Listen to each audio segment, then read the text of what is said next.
What's happening, everybody? It's your boy Creative. Go ahead, say it with me. We are back at it again to do what? To create something great. Now, I'm not going to hold you. I'm super excited what I have planned for y'all today. We're going to be going over our market brief for the week of April 13th through the 17th, talking about how our bots perform, in addition to talking about how the market performed as well. Now, if you haven't already, go ahead and smash that like and subscribe button. So this week wasn't just a green week, fam. This week was the market switching from defensive to aggressive, right? And once that flip happened, everything started moving fast. Now, one of the things that we did notice this week is that the PC ratio, and the PC ratio is the put call ratio. One way to think about it is that whenever we see more puts, right? And puts, these are individuals that are bearish on the market. They're betting that the market is going to go down and they want to protect against it. So they want to buy more puts,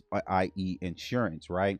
And whenever we see more calls, and calls, these are individuals that are bullish on the market. They're betting that the market is going to go up. So what we've seen in just 1 week is a 20.2 drop in the PC ratio. It went from people, for an example, an analogy, right? Went from people every day having their umbrellas in their hands, right? Being able to prepare for the worst type of market it is for these past couple of weeks. And this week we've seen it just above one. So it is still bearish in the academic sense, but it is a lot more balanced than what it was, right? So we've seen that drop in a single week. We've seen tech, and tech is represented by QQQ, run up to 6.38%. This is the best week that it's seen all week. And also seen the VIX regime, right, went from being a little bit more elevated to back to the normal paces, right? So just by representing here what we've seen, and SPY is going to be the S&P 500. This is the top 500 companies within the New York Stock Exchange.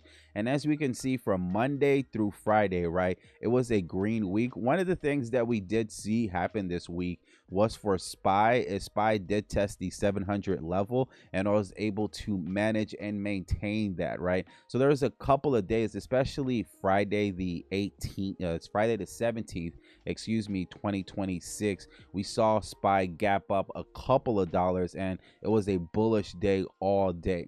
So you're looking at QQQ. QQQ did have one of its best weeks throughout the year. We're seeing it for week over week. It's being up 6.38%. DIA, which is the Dow Industrial Jones, the top 30 companies, the top 30 blue chip companies, right? We're seeing that it did have 2 red days here, which was the middle of the week, Wednesday and Thursday. And IWM again, this is the top 2,000 small tech companies. It did was over 5, right? And the biggest days were being Monday and Tuesday. Now, one of the things I definitely want to highlight, fam, is the VIX, right? VIX is the volatility index. VIX is letting us know, or the scary index, right? The fear index, right? VIX is letting us know how stressed the market is. So we have on Monday, it opened at 19, and on Friday, it closed at 17, right? So we see that oscillation between 19 and 17. It went from being a little bit elevated, even though it's saying normal here, I'm still going to call it a little bit elevated, back to normal ranges of 17. So super happy about that. And you can see that the heat map here, right? And this paints a little bit more of a picture across these indices so we can see what's actually going on. And here's a day-by-day breakdown of being able to see the performance of these indices throughout the week. We did have the Wednesday of the pivot, right? And this was when SPY tested that 700 level, right? And it was able to maintain it. So that's one of the good benchmarks for this week, that I was glad that I was able to maintain it, because I thought it was going to reject that level, but it was able to maintain and keep with that 700 level. And you see here, closed at 710. So it not only respected it, but it's now going up to try to see if it can go catch 725. Right. So a couple of things that did drop this week. We have the producer price index month over month. The actual was 0.5 and the estimate was 1.1. So there was a bit of a surprise there. And we also have our bot performance. Now, I'm not going to hold you this week, even though it's been a green week, right, as represented here by Monday and Friday, right? And that's kind of a quinkadink, right? I'm not going to hold you. We had most of our bots even had a fantastic day on Monday, fantastic on Fridays, just that stuff in between that we have to work out. And I've been spending some time being able to get it a lot more fruitable, right? A lot more fruitful, excuse me. So if I'm just looking at VWopper, right? You're seeing VWopper, same thing, right? Those days in between is just a little bit more sticky. If I'm looking at AV Baby 1 day, and then those days in between just a little bit sticky. ADX Baby, right? So it didn't start the week off well, but it damn sure did end it off well, right? And then now just looking at all of our bots, right? Let's just go look at Monday the 13th. So as you can see, the net P&L, we did make 20 bucks for the day. We took in total 43 trades, excuse me. Out of those 43 trades, we did win 23 of them. And we had VIX that was at 19.7. I don't want to cough in your ear, excuse me. And the PC ratio being the highest that we've seen for the week, right? IWM and SPY was doing their thing, and the volume was a bit low, right? And just looking at VWopper, just one of the best days that it had, hands down, was on Monday. 3 trades, and the first trade, let's go ahead and pop this out and take a look at it. Let's just blow it up a little bit. All right, beautiful. So as you can see here, this bot was trading the 611 level of QQQ, and QQQ being the top 100 tech companies, and it was betting that the market was going to go up, right? So we got in at 103, so we paid $103, right? And we actually submitted an order for $105, but we were able to get it filled at 103, so better pricing. And when we submitted an order for 119, we was able to get it filled at 127, right? So the bot was able to make $23 in under 4 seconds. It was able to catch the market beautifully as these candles were ballooning. And just the P&L breakdown, right?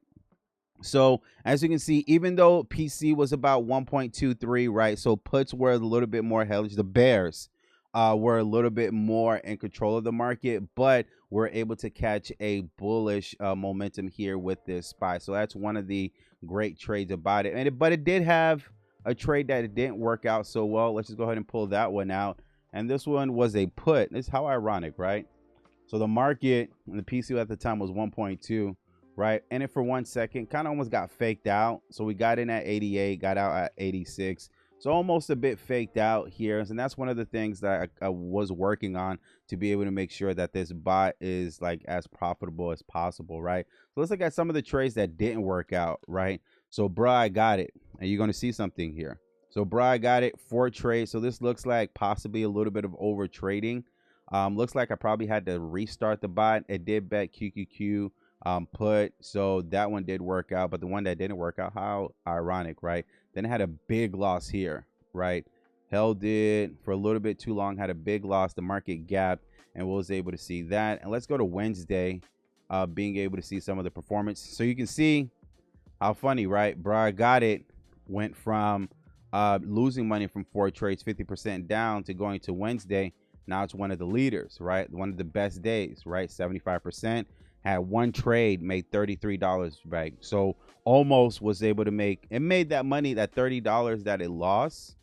So it was able to make that $30 that it lost back. Where's bro? I got it. Right here. It was able to make it back in this 1 trade. I'm interested to see how did it do on Tuesday. Bro, I got it. Leading the way. I mean, you 50%. It's not bad, right? But on Wednesday, you had your best day. $34, $33 in 1 trade, $3, $4 in another trade, $4 in another trade, right? And then we did have that 1 trade that just didn't work out for us. And how did we end the week? VWopper, amazing day, bruv. It was able to go bat 1,000. So all the trades that it did take, it was able to TP, take profit out of it, right? So you can see that notated here. Excuse me, there's a trailing stop, so I don't want to lie to you. And there's also another trailing stop. And we also have a Kolibaby. This is another one of our bots that I just made. And this is interesting how I made this bot. So what I did, just a quick synopsis. There was a candlestick that I was looking at, just trying to understand a little bit more about the market. Let me just show y'all real quick what I was looking at. So what I did is I took a picture of this run, right? And I was like, okay, why isn't none of my bots being able to take advantage of this bearish drop right here, or this bullish one right here? So what I did is I dropped this photo in Claude Code, and I was able to come up with a strategy that's able to take advantage of these type of runs, right? Because what I'm noticing is that most of my strategies are using indicators, and inherently there's a little bit of a lag. So I want to start creating more strategies that are price action strategies, right? So I want to make a proper video on it so we can proper understand Kolibaby. But this was very interesting how I made it. I just dropped the image in there, was able to talk about it a little bit, and that's how Kolibaby came to fruition. There was also screening. Let me see a couple of, see, you see, I had to split Screeny up. So Screeny A is going to be the trades that happen before 10 o'clock. And then Screeny B is going to be the trades that happen after 10 o'clock, right? So you can see Screeny A is having some problems, whereas Screeny B is damn near printing money, right? So let's go look at our trends. So we're seeing our trends for the week. StarBaby still up, or is our star, right? ORBaby is coming back and leading the way. Got Brains is here. We have still some untagged trades that we need to proper take care of, and that's one of the things I really want to make sure that this isn't a consistent habit moving forward, right? Because I want to be able to properly attribute the bots and their trades, right? So I want to make sure that this isn't a consistent theme.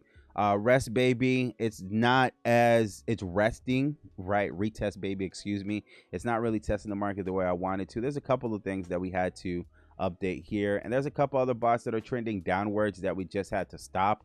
HFT Baby, which is our high frequency trading bot, I need to rethink how I'm doing this particular strategy here. So I need to just go ahead and press pause on this bot. In addition to Mini Bear, one trades QQQ, which is HFT Baby, and Mini Bear is going to be our meme reversion strategy, and this one trades SPY. Had to rethink how I'm doing these two, right? And then EarlyWorm is still making its way back, so I'm not necessarily going to pause it now, but it is making its way back, so it'll be interesting to see if it's going to do it.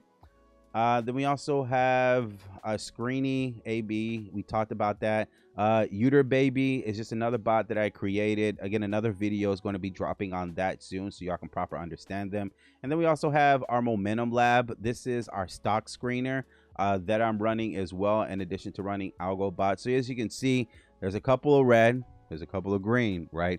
I mean, that's what happens when it comes to being able to run your algo bots, right? Just looking at VWopper. Even though there's a couple of trades, it's like, damn, 62%, 8 out of 5, right? But there's a couple of trades we just need to take a look at to figure out, all right, what happened here, right? Being able to take a look at ADX Baby or StarBaby, right? StarBaby is just doing this thing. But a couple of trades here that I need to take a look at and figure out what's going on. But nonetheless, I don't want to make this video too long. I just want to consistently being able to drop these type of videos so y'all can see the progress with our bots here. Yes, I'm going to consistently continue to make bots, but I also want y'all to see like what are the results of the bots, right? Because yes, it's cool to be able to make them, but I want y'all to see the results too. But nonetheless, this is where we're going to go ahead and pause it. But if you want more videos like this, don't forget to smash the like and subscribe button. It is your boy Creative. I'll be back at it again with another episode.